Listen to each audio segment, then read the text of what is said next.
Hey everybody, how's it going? This is Max with BuzzTox here, back with finally the reaction and review of Westworld Season 2, Episode 1. I'm here with Trev. What's going on, man? Oh man, what a great episode. I know, right? Really well done. Oh man, very awesome first episode. It brought us back into the world of the West perfectly. Oh yeah, it's such a good setup episode. Puts everybody where they are, lets their intentions be known. Like it was just a perfect setup episode for all the main characters. And I found it so interesting in contrast to the last first episode of Westworld in Season 1. It's like following Dolores, and it's very like, what the hell is happening? It shows all these different perspectives. Whereas this one was clearly the next chapter. And I really liked how he followed Bernard through most of it. Yeah. He seems to be like the anchor of the story. Yeah, oh, big time. There's some stuff we'll get into about Bernard, because there might be something there. And before we get into it, just a couple comments on the show. Like, the score for this episode was unreal. I loved it. It was epic as hell. Man, this show is just amazing in my eyes. And with Westworld, I really appreciate like the darkness they go to. Like when Bernard wakes up on the beach, he's seeing all these hosts, and like he knows that he's a host, and he's seeing all these people get shot down like they're dogs in a street. It was like, I thought it was so well done. Yeah, it's great. They didn't spare the dead bodies in the background. Good. Oh my god. No. Oh my god. But with that being said, let's get right into a quick character reaction on what we thought was going down. So we see Bernard, and his story, once again, they're starting to mix up the timeline on us, I found. Yeah. So, like, he wakes up on the beach, but then they spend the time after the episode explaining how he got there. But they never actually told us how Bernard ended up on the beach. No, that's sort of what I'm getting into with him. There's some serious stuff going on with him. So what are you thinking? I don't know. Like, I don't know what the actual story is with him, but I think we're going to see multiple episodes of him living those 2 weeks. Yeah. Well, they mentioned about like the systems have been off for 2 weeks. Right. So that night, like we see what happened that night of the party massacre, and then him going down into that facility. But I think we're going to see more and more. He almost has to have some like vampire thing to keep him online. He's taking the ooze out of other hosts. Like it gets crazy. So is that what I missed? Like all the hosts are getting turned offline in 2 weeks? Well, remember what I said in like the sort of the preview? I was like, how is there not hosts doing the jobs of people? Right. Like it would seem like people would not be reliable at this point in order to do something, and mixed with the security measures that there's already a plot about, like security breaches and stuff like that. You would think they would just offload all systems and all labor-intensive job to the hosts. They would know how to exactly do what the Delos wanted them to do. So why would they have any human workers like Felix and like the other stooge there, right? But yeah, this is that plot, and this is like the secret underground, literally underground facility where they look like they're harvesting some sort of information from the park. Well, that's what's so interesting. They're getting DNA from the guests, which brings into question, are they going to take this DNA? And I'm sure it's a great sample to use to create more hosts. It could be, but I think like that might be something that the hosts use in order to make more hosts. Yeah. But I'm thinking like they just like she showed the hand to Bernard unknowingly, like these people have a devious plot in place to take these people's experiences and it seems like hold it against them, right? Like if you're a political figure coming into Westworld and you're expecting privacy, you're not getting it based off this. You know what I mean? Like it's a kind of like the Facebook scandal. Yeah. Like they're using your private data against you. Yeah. They're really just starting to scratch the surface on. What I didn't understand is the whole reason why he's starting to malfunction. Like, what's going on with him? So, it's I think it goes back to trauma. So that he starts shaking in the barn because of everything that's going on. But I don't know, man. I think we might see another plot. This is a long shot prediction right off the bat about Bernard not just being like conscious, but being consciousness transferred over from Arnold. And he was an experimental case, obviously, because Ford didn't have what he needed in order to do it fully. So he programmed him as best as he could with the pieces that he left behind after the massacre that he created. And that's why we have that's why here seeing visions of Arnold talking to Dolores, not Bernard talking to Dolores. You know what I mean? Yeah, I totally forgot he was getting visions like that. That does make sense. Was, and then it wraps up, like, the first thing he says was, like, he was talking about a dream, right? That's when he was Arnold, and he was having those sessions with mostly Dolores, but all the people, all the hosts. And then at the end, he realizes, holy shit, I'm the one that killed all these people. You're right. I think you're right. They're jumping between timelines here once again. And when Bernard said, I did this, he was referring to Arnold, who in fact coded it. And I was talking about this for a while. It's the whole concept that Westworld is fucked. So you have like tigers who are swimming over from other parks to come to Westworld. You have all of these hosts who are congregating in the waters and just dying, which is so mysterious. And I think they wanted to try and make the audience think that in his search for Abernathy, and he used that network connection between hosts to try and lure like all that shit together. I think they tried to fool the audience and make them think that that was the reason why he caused this. Yeah, but I think it is so much deeper than that, and I think this whole ocean dream thing is the new maze. It's the new thing that we're going to end up figuring out. Yeah, like, what I think that is a computer misinterpreting the code. And if this is Dolores' doing, because of what Arnold said back to her, she's just not understanding, like, what this means. Like, this is her dream. And he said dreams weren't important. And he also says what's real is things that cannot be undone. And that's what she's trying to express in her, I guess, like, it's so hard to like articulate. Like, she's just been born again with consciousness. It took her this many times to finally get out of the loop of forgetting and like starting over. Now she's clear as day on what's going on, but the way of her expressing herself is brand new. And you can really see that in her character. Like, she doesn't even speak like Dolores anymore. She talks with like a flat, non-accent type voice. Yeah, she talks like the BIOS mode. Yeah. When they're asking her inside the glass boxes. And it's brilliant. And that's what Bernard sees from that native's perspective, that he was actually gunned down by Dolores. And I think that's why this ocean is so significant, is that Arnold was telling Dolores at the beginning of this episode, that's like, I think it's going to be a staple for the show in this season, is that I dreamt I was in an ocean. I wasn't with you guys. I saw you guys on the distant shore. And I think Dolores is hunting down these non-conscious hosts.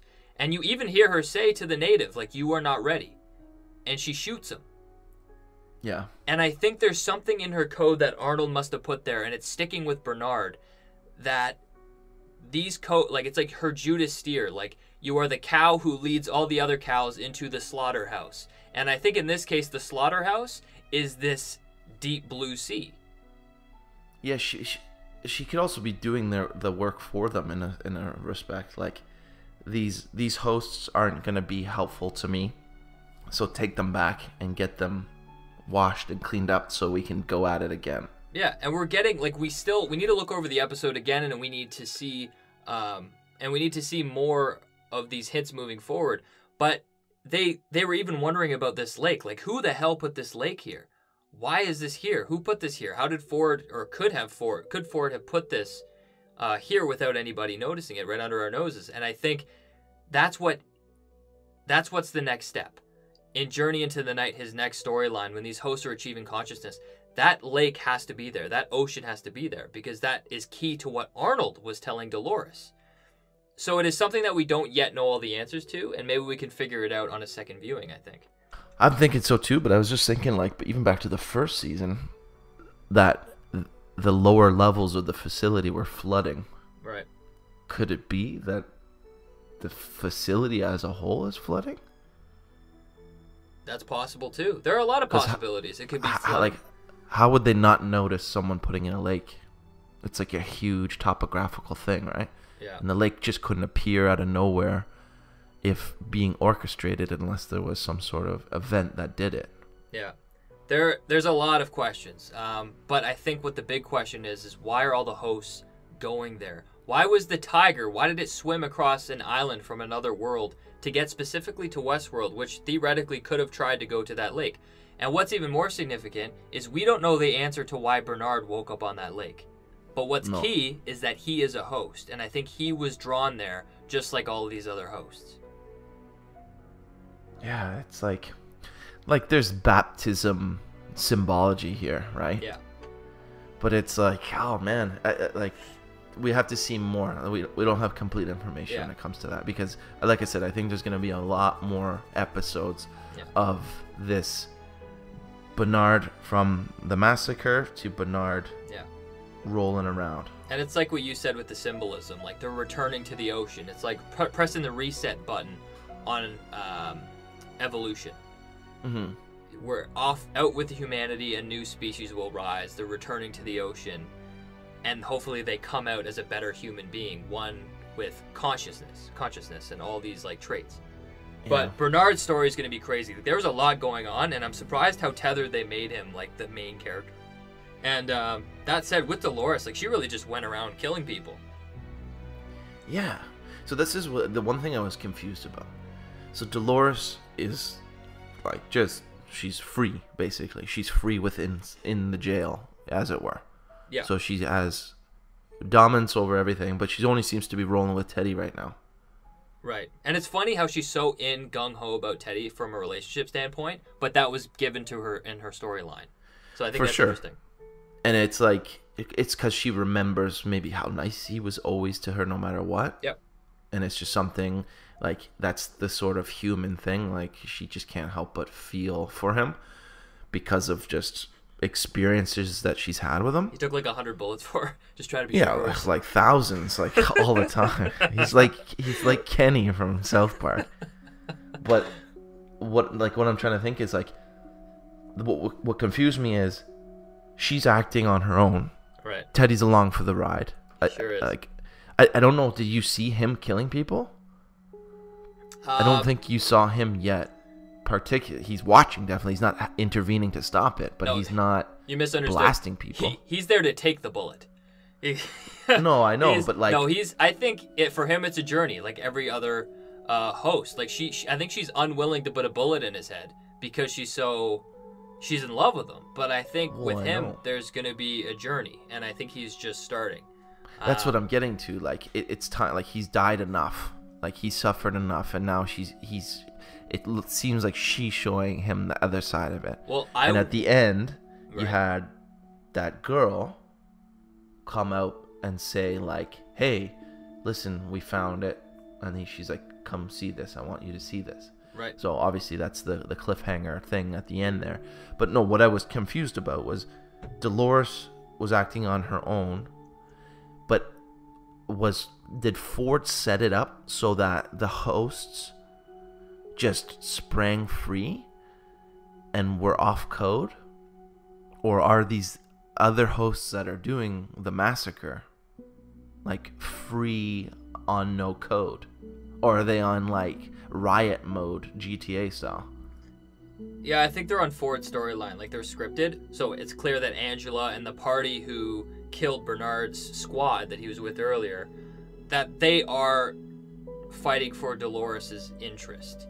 Yeah, that's like, it's Wyatt's story that she's got programmed into her, and she flips in and out. Yeah, and Ford programmed Wyatt's men. So I think she has a lot of people who innately follow her, and since she's conscious, it's her responsibility to see that and help them along that journey. And by the way, I just quickly want to say that they did a really good job showing that she was self-aware, like there was a big difference. And she was talking about cornerstones with the guests.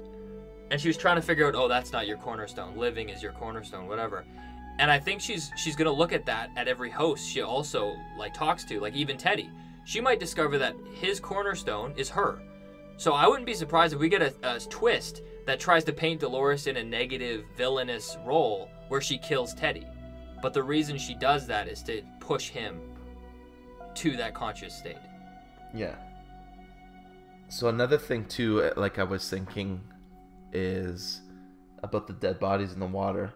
So they show, even in the new intro, and there was a little scene with it with the buffalo, right? Oh, right.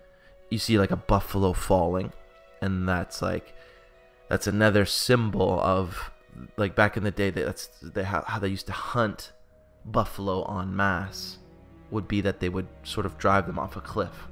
Right.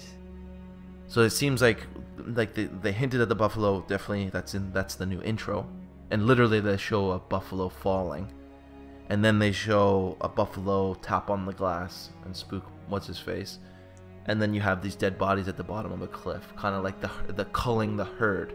Perfect. Yeah. So there's again, top notch production here. Like it's layers upon layers. It's upon like layers. they all needed a push. And yeah. What's interesting too is that push that the bull jumps off the cliff into the ocean. In the credit scene also, the beginning credit scene, in season 1 we saw a woman having sex with a man. And in this opening credit scene we saw a woman holding a baby. Yeah. So that's just the next step. First you have to witness the fall, and then the birth of a new being, or a new age. So yeah, I think it was amazingly done. I really want to move on to Maeve here. Yeah. I feel like her storyline wasn't as deep, like we can't really dive into it as much. It was more linear, trying to get her to where she's supposed to go. Yeah, it didn't really seem like, it seemed like her part was an extended version of the last episode from last season. Yeah, we got like we could have almost had that in there. Yeah, Sizemore had a rough go, man. He almost got eaten by a cannibal, and then he had to show his dick on camera. Oh yeah, I thought that was actually really interesting. Not that part of it, but like how she's like trying to humiliate him. You know what I mean? Yeah. Yeah, a lot of that. Recreating what the humans used to do to them. Yeah. I don't know if we're going to see her achieve consciousness, or maybe she has been all along, but I'm holding to that she isn't. I just think that it's like there's different paths here. Yeah. Dolores has her own way. Maeve has been sort of shown a way that she can walk down to.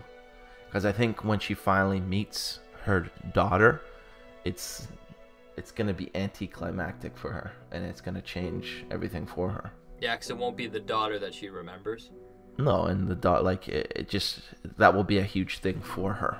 Yeah, and I think right now that's interesting. It seemed like, in closing, that she got Hector, she healed him up, she was ready to go find her daughter with him, and it seemed like she was looking out onto Westworld, saying, like, she's somewhere, and she knows that she's somewhere not threatening. So there's no mention of Shogun World yet, so it'll be interesting to see how that comes into play. And the big shot that's there on the beach with Bernard, this, I didn't get his name when he came on. Right. He's like head of operations or something like that, right? Right. He mentioned, like, specifically, like, the parks, the other parks are fine, I think he said. That's exactly what we've been saying all along. So not only that, it shows that Shogun World and multiple other ones.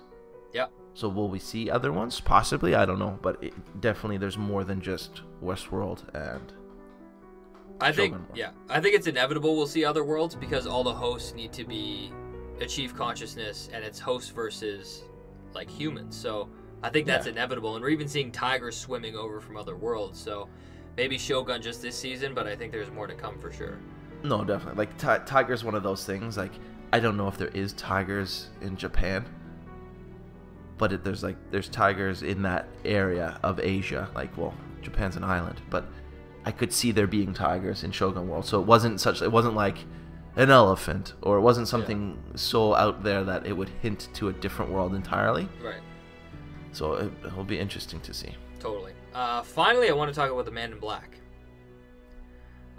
He's just loving it. I know, eh? But with him, it's interesting because he ended up pulling himself out from under a couple bodies. I believed in the first season that he got shot in the arm and he didn't get shot in the head because Ford wanted him to be alive. There was some inner significance to the Well, it's yeah, I think it's like this. Ford realized he hated William. He hated him because it's like he's just a destroyer of his art. But I think in the end, Ford realized that William is, or the Man in Black is, the most appreciative of the art in this weird, twisted way. Yeah. Because why go through all that length to make his young boy self, like, goad him on by saying, there's another game for you? Well, okay, that's what was so interesting. So he makes it out of there, and then he talks to young Ford, and I'm sure this was programmed by Ford before he died, but what did he say? He said that there's a door for him, and he has to look for it, or there's a new game for him? Yeah.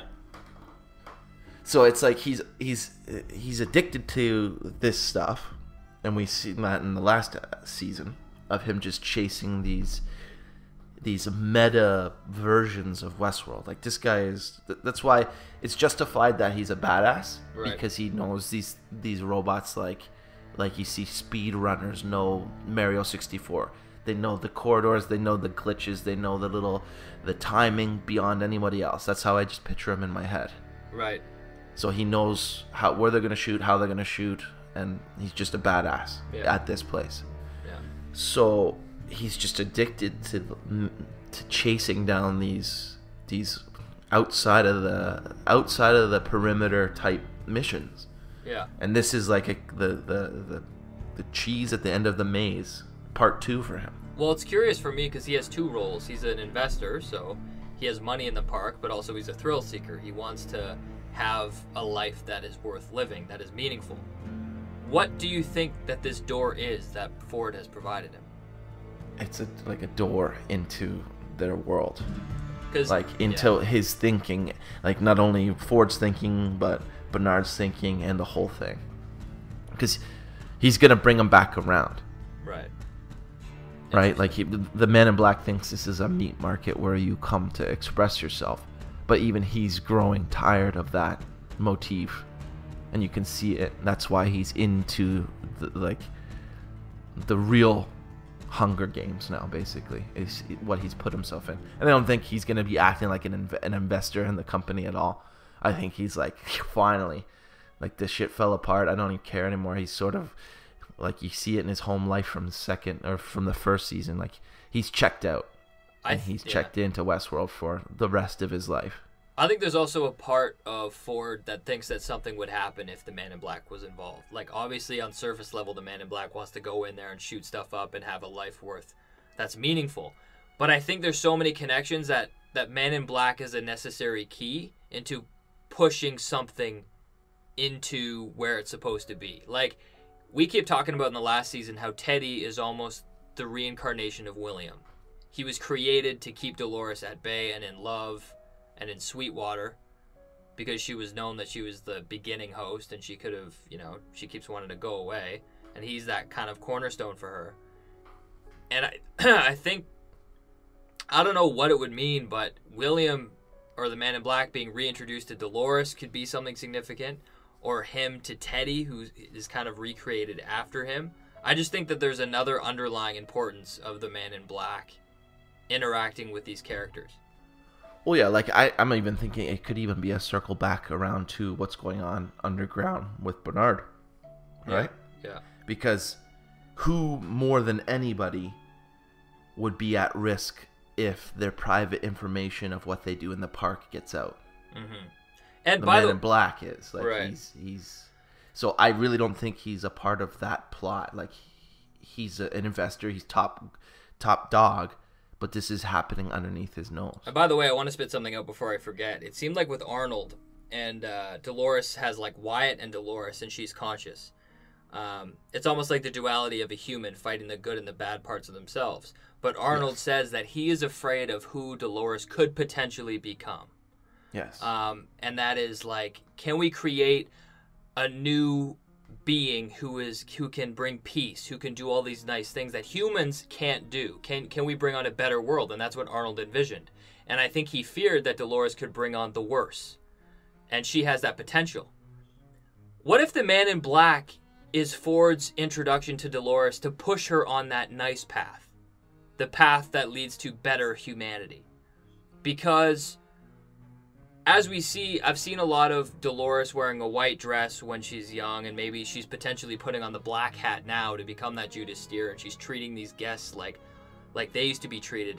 And maybe the Man in Black is a symbol, and can be a symbol to Dolores to push her in a different direction. She can remember the the Man in Black that she loved, and maybe that can change her for the better. And maybe that's why maybe that's the Man in Black's door. He's meant to lead Dolores in a right direction, and he doesn't even know it, but he's just a piece of it. Yeah. But I think that was interesting how they brought on Dolores, and she could be good or bad. And I think they want these AI to be better than humanity. Yeah, and she can just crank it on. Like she's a super being. So the fact that she has a conscious, both a good side and a bad side, is more humanity to the object. It seems like now she was more on the negative side, so I feel like she needs kind of a push. Well, yeah, this is, like you said, this is the fall. Yeah. She has to drop. She has to drop these fools. Yeah, for sure. But yeah, I think that's about it. Do you have anything else to say on the episode? No, I'm just excited for the next one. I was even hoping that there'd be a little promo we could see for the next episode. I know, man. That's for the breakdown. I'm excited. When we watch this episode, we'll be able to go really deep on it. Yeah. There is a lot to say, but I'm glad we got our first impressions out. But that is it, everybody. That's our reaction and review for this episode. I hope you enjoyed it and took something out of it that maybe you didn't see before. Yeah, we'll be back with a breakdown video, hopefully Wednesday or Thursday. But until next time, see you guys later. See ya.